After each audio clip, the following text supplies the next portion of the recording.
الموت بالجوع ماشي شي حاجه جديده، ولكن فاش كيولي مخطط ومقنن ومصادق عليه كيولي جريمه. المجاعه شفناها في دارفور، في جنوب السودان، في مالي، في النيجر وفي اليمن، شفناها في الصومال واثيوبيا. كيفاش كيسلخ اللحم العظام وكيخلي غير الجلد ملصق بهيكل عظمي حي. اجيال تربات على صور المجاعات في افريقيا، الجيل ديالنا شافها في نشره الاخبار، وكان ديما وسط هذا المشهد الابوكاليبسي شي اوروبي زويون بيض كيفرق المساعدات بحال شي ملك. وكانت هذه طريقه طبعا باش نتبرمجوا على القدر الافريقي، وان الديستيني ديال هذه القاره هي تجوع وتتالم، وان الغرب تخلق باش يجي يعاون يوريها كيفاش تعيش، وانه كيدير فينا خير فاش كيقبلنا نمشيو ونقراو ونخدموا ونعيشوا عنده. كبرنا وفهمنا هذا القالب، وانه في الحقيقه كان هو اكبر ولد الناس اللي عرفته البشريه. واحد الوقت كنا كنتفرجوا في المجاعه اللي باعوها لينا وكانها كارثه طبيعيه، اليوم ولينا كنتفرجوا في الاحتلال كيستعملها كسلاح لاباده الشعب نتشبت بالارض ديالو. اللي في غزه الاخوان ماشي جوع عشوائي جا من حرب اهليه ولا شي جفاف، هذا هو الجوع ديال القرن ال21 اللي غنبداو نشوفوا من هنا للفوق. جوع رقمي مصمم في الاكسل شيت وموقع عليه دوليا في 2012، يعني هذه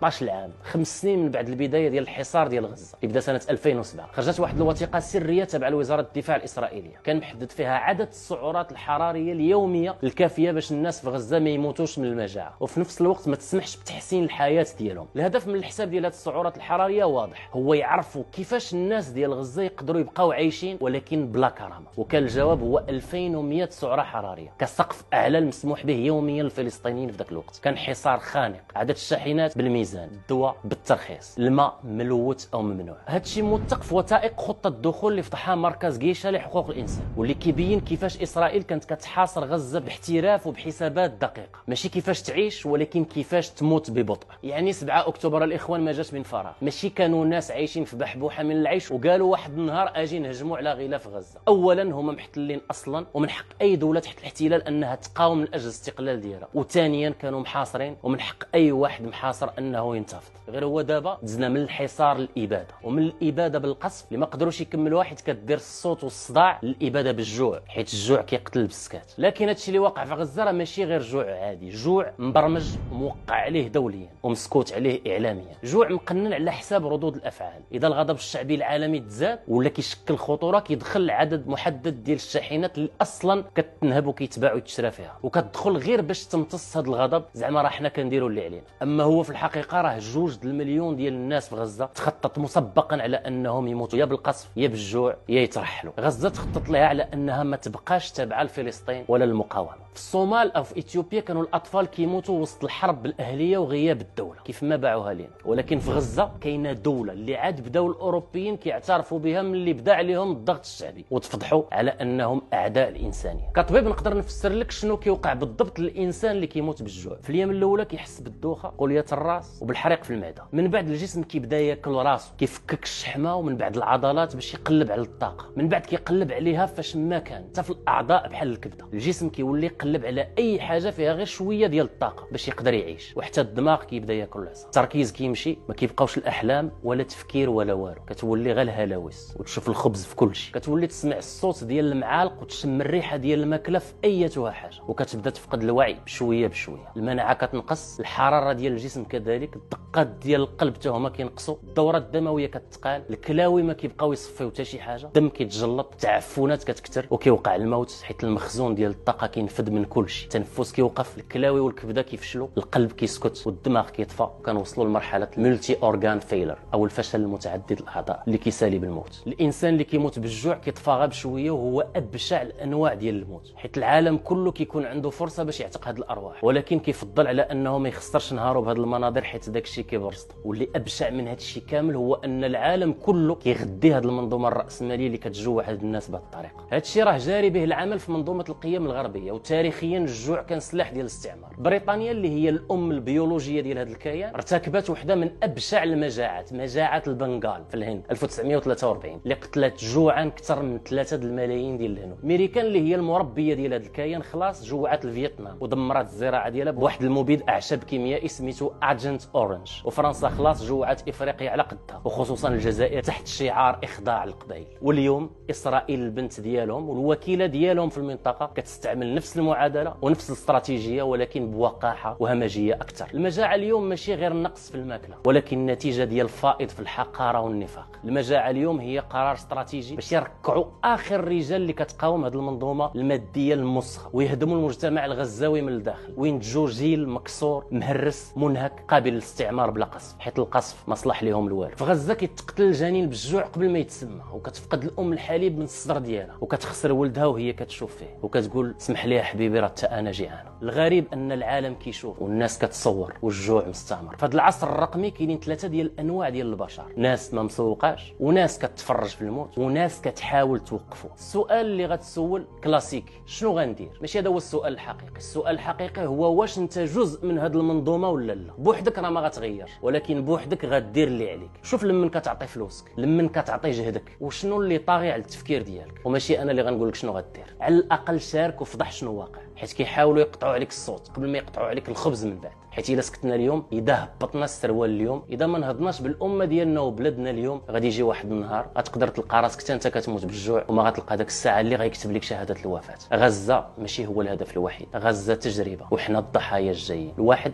بالواحد، وربي يعوين.